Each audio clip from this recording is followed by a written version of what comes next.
use the same thread from top to bottom to quilt your entire quilt? We can put so much thought into fabric colors and choices in piecing, but how much do we really think about making a splash with thread weight and color changes in quilting? Stay tuned. Today, we will explore some colorful thread fun with Teri Lucas. Welcome to episode 38 of the Quilter on Fire podcast. We have a great podcast today with Oh no, I'm going to have bloopers right from the beginning. Twilight in the Bronx was actually quilted twice. Wow. So this one night I brought the quilt with essentially just the star. It looked like just the star was quilted.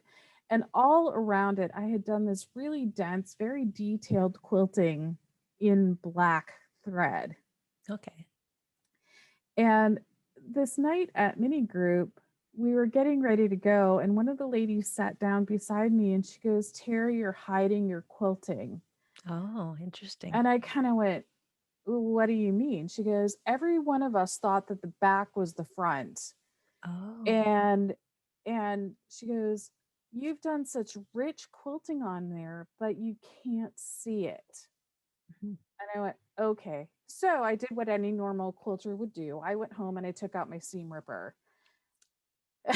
Oh my gosh. And you unstitched the entire quilt? I took out most of the black stitching and I left one section of it, A, because I liked it, and B, because, it's supposed to be a night sky. So, there's like big, vast expanses where you don't really see anything. Yeah. And then I went to my local quilt shop, and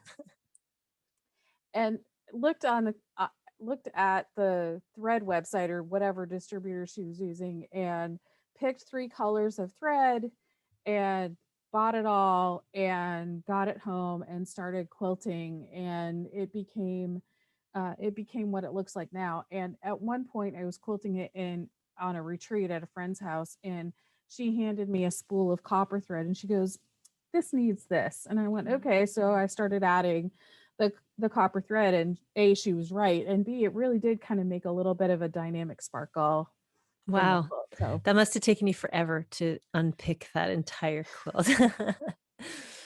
yeah, even though it's 40 by 40, that did it did take a long time. Yeah. So here's a word from my clothing sponsor. Sass Boutique is dressing me in style for the podcast. And I know what you're thinking. What? This is audio. But if you check out the podcast trailer on the Quilter on Fire YouTube channel, you can see what I'm wearing each week. This is now my favorite quilting studio apron. It has adorable hand-printed California quail drinking wine.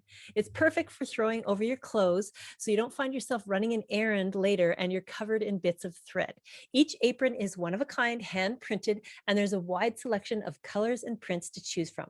Just call 250-494-1677, Sass Boutique. Beautiful, comfortable, classy clothing.